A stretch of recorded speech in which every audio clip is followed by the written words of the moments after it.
Hello, ladies and gentlemen. It's Ukrainian show on Pod TV. My name is Sasha Star, and today's guest we have Dr. Jonathan Lockwood. Please welcome to the show. Great to have you. Thank you, Sasha. Glad to be here. And we have Ivan Kucherenko from Kiev, Ukraine. Hello, Sasha. Hello, Jonathan. Hello, everyone. Nice to be here with you. Great to have you. I was thinking about that. Our show started as Ukraine, Russia, China. And then we were concentrated. But if you would go the normal way, about this time, we would include also Iran and Israel, of course, and many other countries. So it's very difficult to pinpoint what's. Just be patient, Sasha. At the rate the world is going, we're going to call this show World War III. Yeah, it's getting there. So now I would like to ask you, Jonathan, what's your opinion? How this latest development in Israel-Iran affair can be felt in Ukraine? Well, now the situation has become even more complicated than before, and that Iran, to whatever degree of formality or informality of cooperation with Russia, you might say, basically they are trying to foment discord and I would say, from my perspective, that Iran is in its own imperfect way trying to induce maximum pressure on the United States and Israel to tie them up as much as possible and foment as much discord as possible, so as to be able to put maximum strain on the U.S. ability to aid either Israel or Ukraine. Now, they may be taking a look at the current actions of the U.S. administration and they may be concluding that the U.S. lacks the political will or cohesiveness to be able to respond effectively.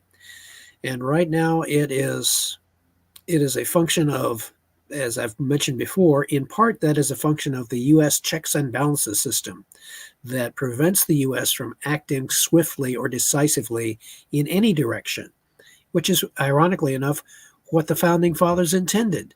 They intended for the American government not to be able to turn on a dime and react swiftly or decisively in any one direction to any given situation. By the way, it's also why originally George Washington warned our own people about beware of foreign entanglements, beware of foreign commitments, something which, of course, events conspired, as well as certain other political leadership conspired to get us involved in foreign entanglements, whether we really wanted to be or not. So right now, the current administration, really, it's not as much the actions of the United States that is going to make a difference here. The center of attention now focuses on Israel.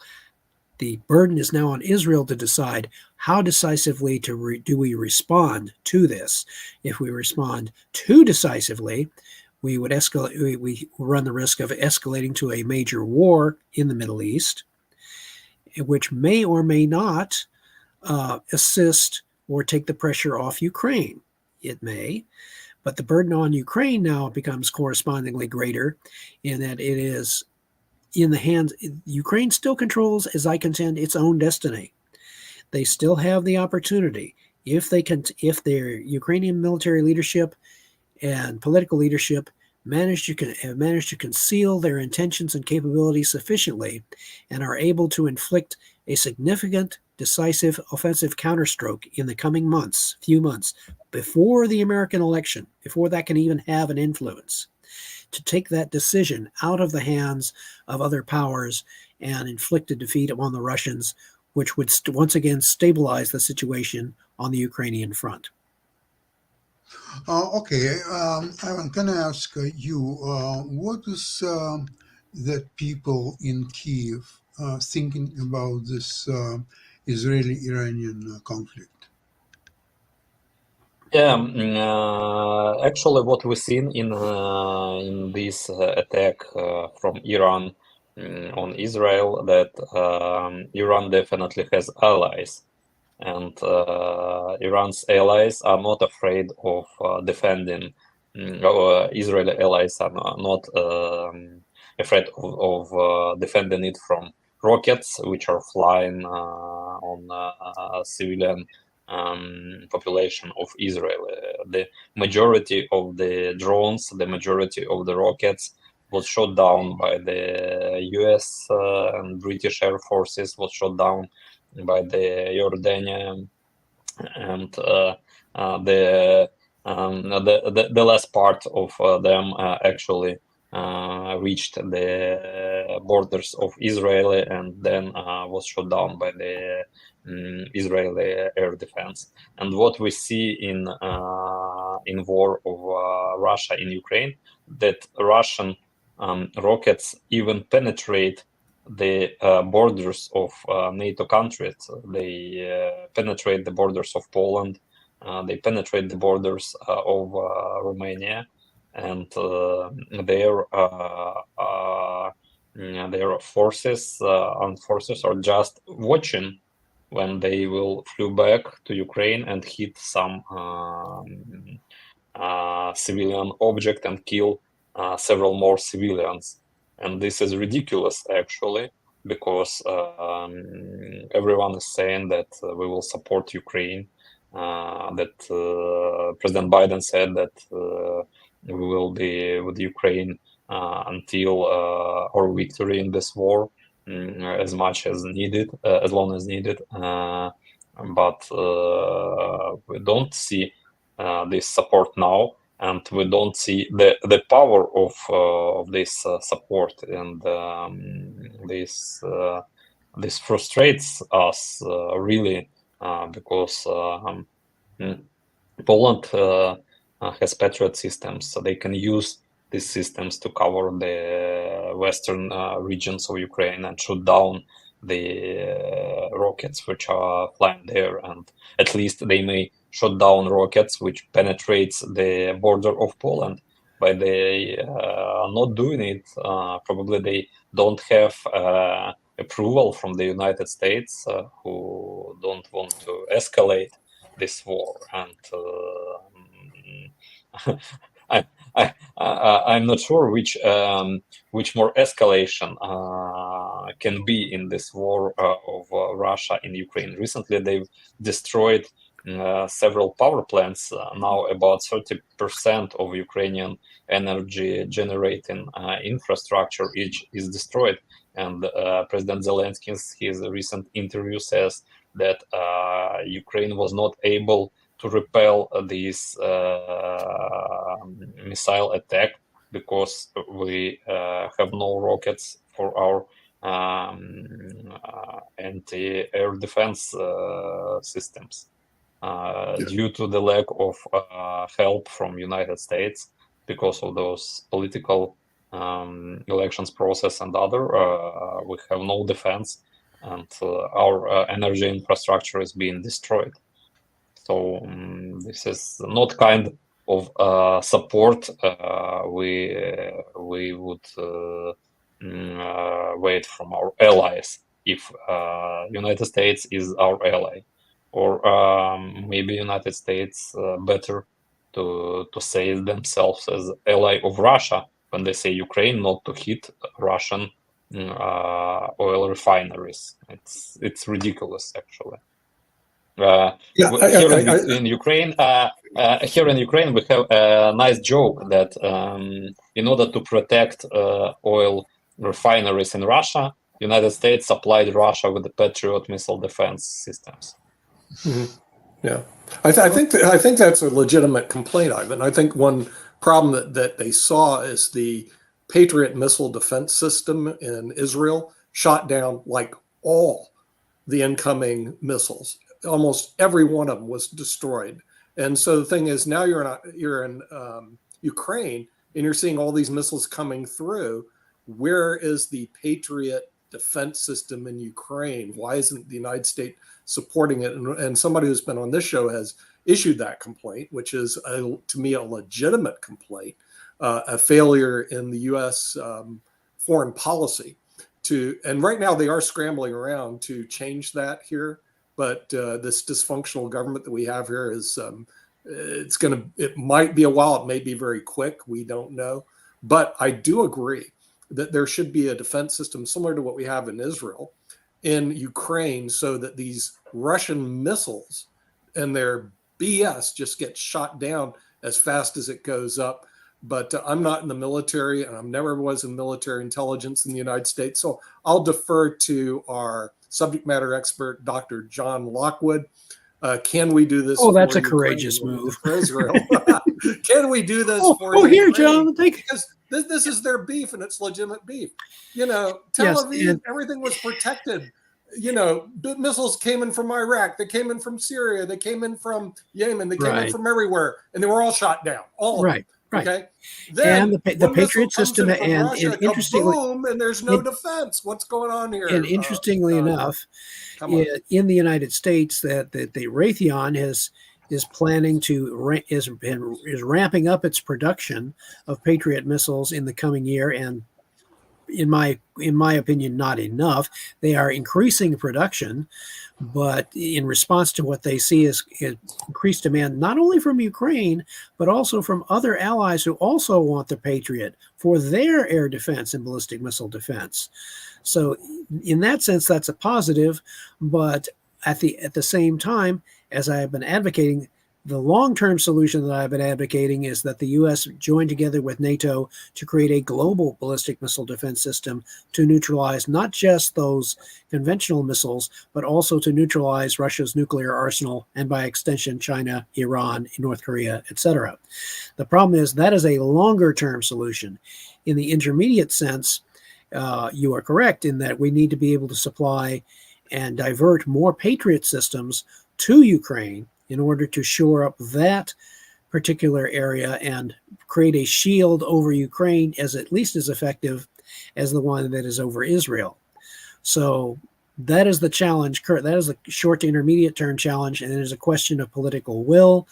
Will the United States, as dysfunctional as it appears to be right now, will it be able to muster the political will to act decisively and in time in order to stabilize the situation and ensure that the Ukrainians have the opportunity to carry out that decisive offensive counterstroke that I've been mentioning, that is the real key for Ukraine to be able to secure its own destiny. But by the way, I've also seen from the recent interview of President Zelensky that Ukraine has not received those weapons which were promised to give us in 2023 for the counter offense. Now is almost the middle of 2024, and we still haven't received these weapons. So probably this also is one of the reasons why the counter offense was not successful. But Jonathan, I have a question to you.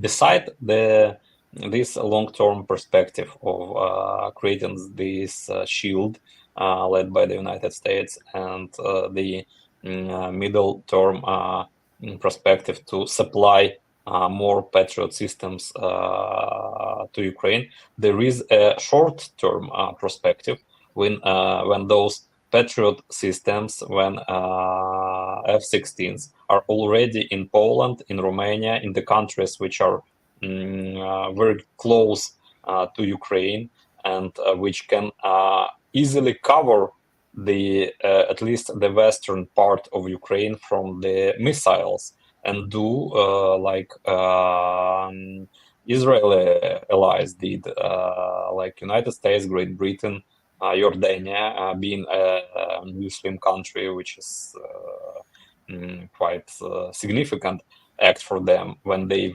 covered Israel and shot down those missiles which were flying from Iran to Israel using their own aircraft, their own anti-air defense systems, their own Patriot systems. So what doesn't allow Poland, Romania, and NATO to cover Ukraine and to shoot down those missiles flying to the western part of Ukraine? They have all the possibilities to do it.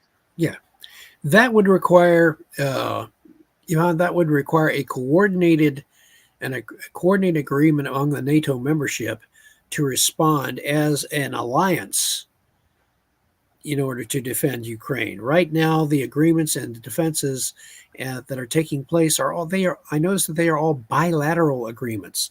They are not the agreements necessarily of NATO acting as an organization to collectively as one body to defend and shield Ukraine. You're seeing a whole lot of ad hoc responses, and they are disorganized because, for one thing, remember, I don't believe that the NATO membership or the U.S. ever really anticipated this situation developing. So their response is totally ad hoc and unorganized, not pre-planned. They did not have this response in mind before this occurred. So now what you are seeing is a very disorganized response in an effort to sort of patch up things, as like a little Dutch boy running around putting his finger in the dike, just as leaks are springing up in the dike, trying to plug up leaks where they appear. It's very disorganized. It's imperfect, but I'm afraid this is the best that they can do at the moment. Until that's not. I realize that's not a totally satisfactory answer, but that's what I see developing. I would like to add to you, answering Ivan your question. I would like to mention that a hostile situation between Israel and Iran has existed for dozens of years. So there is nothing new in what's happened. And now, just very shortly, my opinion of Israel's response. I think that Israeli killed 3 Iranian generals and several others.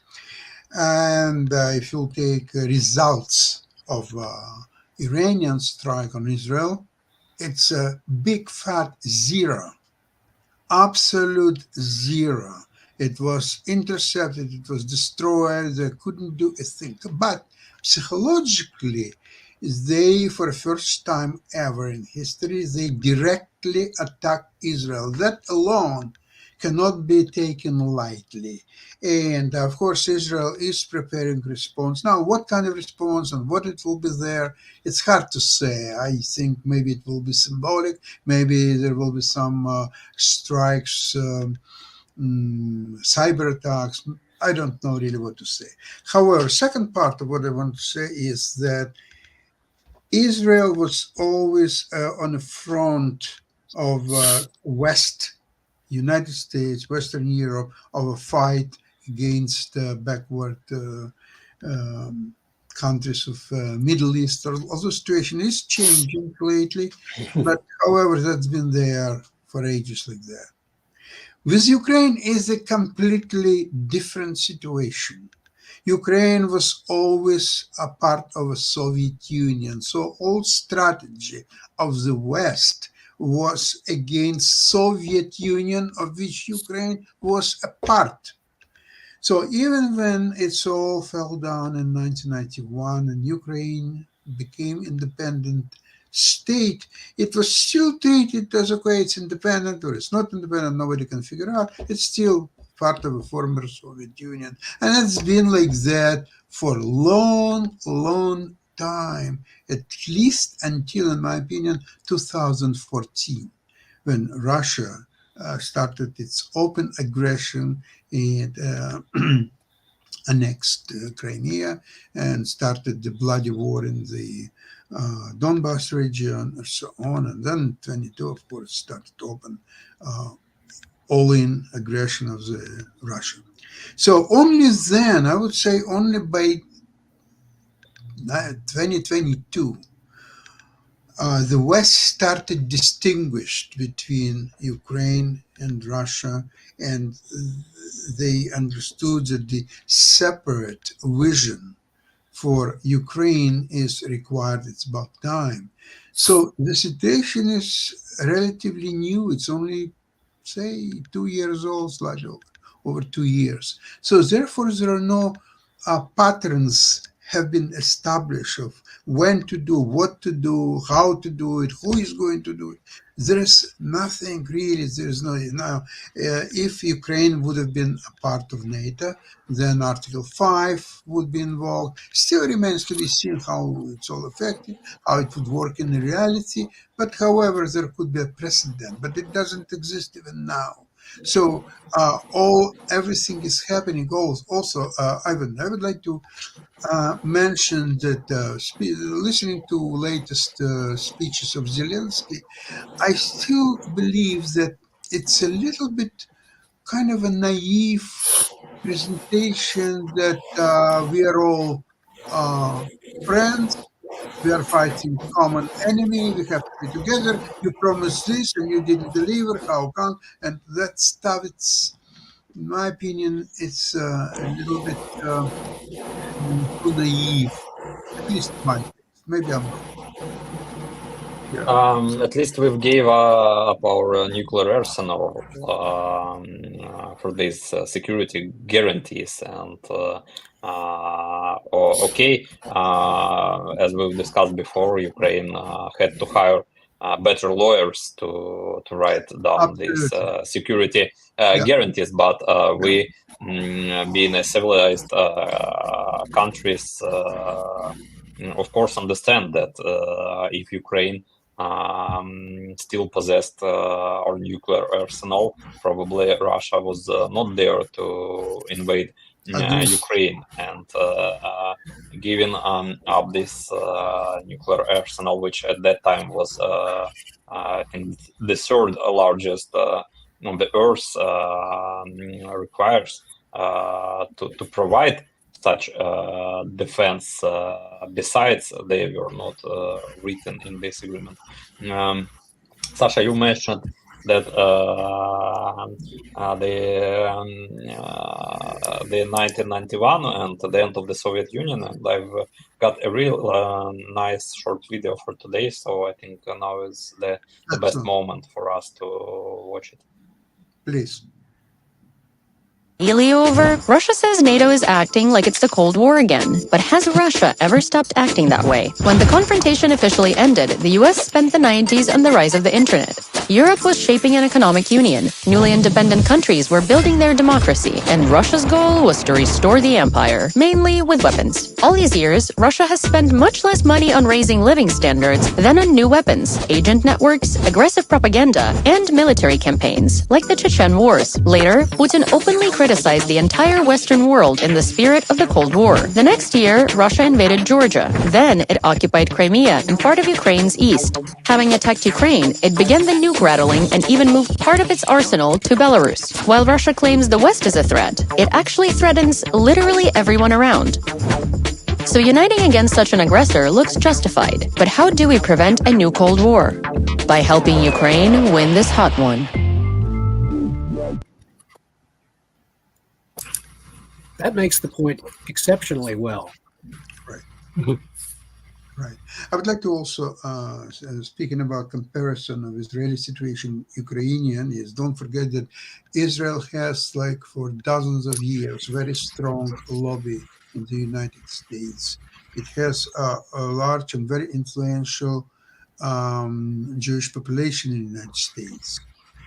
Which is very important when it comes to the election, to lobbying, and so on. And I might add, Sasha, that Israel also benefits, oddly enough, from a substantial amount of support from the evangelical Christian community in the United States, because a great many Christians believe that the existence of the state of Israel is a fulfillment, is a sign of the first fulfillment of the coming of the end times, the coming of the second return of Christ. Therefore, theologically and morally, it is the duty of the United States to side with Israel if it regards itself as a Christian country or Judeo-Christian country, that therefore it is the duty of the United States to stand with Israel and support its existence. Yeah, but also in Ukraine, you're going to have to build your own Patriot missile defense system. Israel's been working on that for decades. I mean, literally multiple decades. But Ukraine needs to have their own Patriot missile defense system, their own strong military, because to rely on the United States is horrible. Because we backwater in from Democrats to Republicans. We're wishy-washy. So the thing is, you really have to build up your own military and your own defense system. And Ukraine has been doing that very thing since the war started. They have accelerated their efforts to build their own defense industry. Yeah. They have been building. They're doing the best they can with what they have. Right now, they're putting their funding package together, so something should happen. But just realize you're with an ally that is not. How do you say it? It's not consistent? And see, Israel recognized it. So Israel decided on their own to build their own military, their own defense system, because they realize the United States is wishy-washy. So what Ukraine needs to do is build their own defense system, and use the help that the United States is going to give them now to do it, realizing you have a very wishy-washy ally in the United States of America, period, the end. So really, it wasn't America. It was really Israel that put together this Iron Dome concept decades ago, realizing that someday somebody's going to attack them. And Ukraine needs to have a really strong Iron Dome, period, the end. It's much more complicated because Ukrainian is a much bigger country than Israel. I know that. That's the other thing is that you're right, Sasha. They have another problem. Israel's smaller country, and they're not going up against Russia. They're going up against Iran. Ukraine is a much bigger country, and they're going up against Russia. I'd rather go up against Iran and Iraq than Russia. You see what I mean? So they have a bigger hurdle to overcome than Israel does, oddly enough. But at the same time, what it did show, I think this is where the Ukrainians were right. It showed how powerful, which John has been saying, these anti-ballistic missile systems can be. I mean, they shot down all those missiles. I don't know if one ever went through. It represents the people who say that their fear of mutually assured destruction. They fail to recognize the technological advances that have been made in ballistic missile defense and potentially in the use of space power to support that ballistic missile defense. The technological balance has changed. And what Russia fears, as I've said more than once, what Russia fears more than anything else is the potential of American technology to neutralize the one thing that makes Russia a great power in its own perception, their nuclear missile arsenal. If we band together with NATO and do this and create this system similar to what Israel has created over itself, then we would. And by the way, the answer to this problem, by the way, in the U.S. Defense Department is not, when you're confronted with this type of situation, when you're confronted with several nuclear armed adversaries, the answer is not build more nuclear weapons. The answer is build a ballistic missile defense system utilizing your superior technology to neutralize their weapons. Their system. And it does not, by the way, it does not matter if those people would say, well, wouldn't that provoke a defensive arms race? And my response to that is, bring it on. That's an entirely different dynamic. Let them spend billions and billions of dollars. They don't have it. They don't have it. They don't have One thing, they don't have it. And even if they did, all they would do was, okay, so both sides have neutralized each other's nuclear weapons. Big deal. Now it turns back to conventional power, which we still have the advantage. Right. But the thing is, it's time that we build a system over Ukraine similar to what they have. We need to help Ukraine build this defense system, this Iron Dome Ukraine ASAP. Russia actually spent billions of dollars in developing their so-called hypersonic missiles like Kinjal, like Zircon.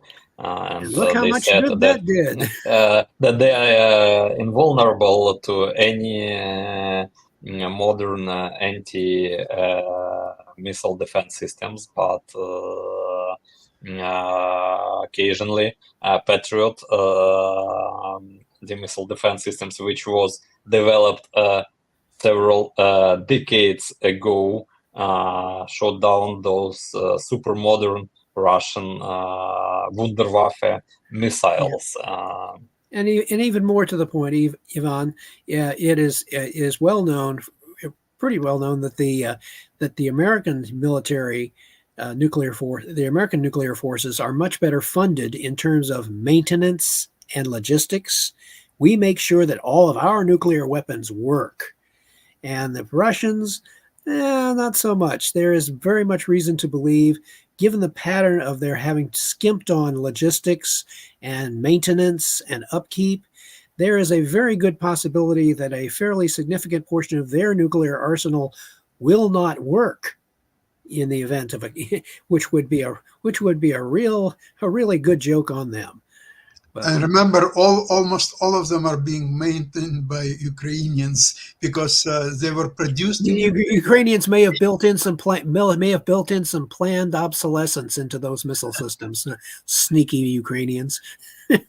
There is one thing, of course, Ukrainians done absolutely fantastic job in developing their drones, and their drones now are considered to be one of the best. And not only you have to build the drones, you have to know how to maneuver them and how to actually use them. Ukrainians are, in that respect, second to none. And Ukrainian teenagers are probably they'll say, "Oh, this is a great game. Let's go kill Russians." yeah, and the boys and girls are all now into that. They're not playing so-called kukli anymore. They're working on drones. I wish, before we finish our program, I wish Ukrainians will be more skillful and more efficient in the propaganda department, because all countries like, unfortunately, Russia and others like Iran and so on, they have propaganda machines, and they're operating in several countries in and around the world or so on. And Ukrainians are just about to start, but they have a lot to do with this. Even, for example, if, Jonathan, you believe that the religious considerations are playing a big part of, at least in Israeli Iranian conflict, I would like to remind you, for example, that Ukraine is a multinational country, and there are also a lot of Jews are living in Ukraine and used to live for centuries. And one of the departments of the Judean beliefs, so-called Hasidism. It's a Hasid section of traditional Judaism, was born in Uman. Uman is right in the middle of, I think it's halfway between Kiev and Odessa. This is a place where this sect was born, and Lubavitchi is extremely powerful, both in United States, in Israel, and in Ukraine to a certain degree. And if Ukrainian could skillfully use this, that this is a part of our heritage. This is where Hasidism has been invented and founded, and still it's a center of Judaism. There are every year, I forgot exactly when, but a lot of Hasid believers from around the world, including New York and Poland and Israel and everywhere, they are coming to Uman, and they celebrate there the beginning of their sect, and that should be pinpointed to Americans who believe in saving Judean part of their Judeo-Christian belief system. They have to be known. So, and by the way, that Hasidism exists in that part of the world only in Ukraine. It does not exist in Moscow. Actually, in Russia, they were persecuted all time. they were kicked out of their houses, and they were denied employment and study and everything. So they had to actually hide their beliefs, and they would get together maybe once a month in some places where they could not be detected or so on. So that war on open persecution of the religious sect, which is very popular in Ukraine, but also around the world. So that could be also be brought out by Ukrainian propagandists and the people who affect the opinion of people around the world. And I wish they would pay a little bit more attention to that effect, because it's not enough to win the battle on the battlefield. It's also in the minds of people who are following this war. Hopefully, Ukrainians will find the right way. So far, they're doing fantastic job. Thank you very much, everybody. Thank you for your input, Jonathan, Ivan. See you Friday, same place, same time. Slava Ukraini. Героям слава. Thank you.